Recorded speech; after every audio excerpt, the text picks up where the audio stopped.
Magandang araw sa inyong lahat at welcome sa aking channel. Kim Chu, hindi mahirap mahalin si Paulo.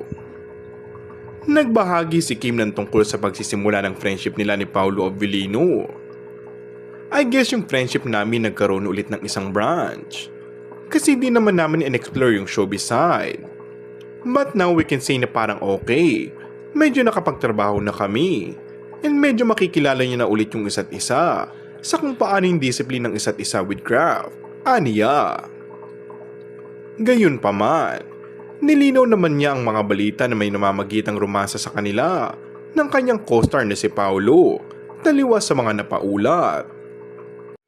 Parang wala namang narikindil na nangyayari. But definitely may bago. May bagong side of him na nadidiscover ko every bubble. And I guess ako din. Paliwanag niya. Say pa ni Kim, sa kabila ng paghanga niya kay Paulo, nananatiling nakapokus siya sa kanyang karera. Dagdag pa niya, hindi raw naman mahirap mahalin ng tulad ng kanyang ultimate leading man. He's good, and I know for a fact that he has a good brother, he has a good son, he has a good father, he has a good friend. Kahit sino sigurong babae would say oo naman, di ba? Life would be difficult someone like him, bulalas niya.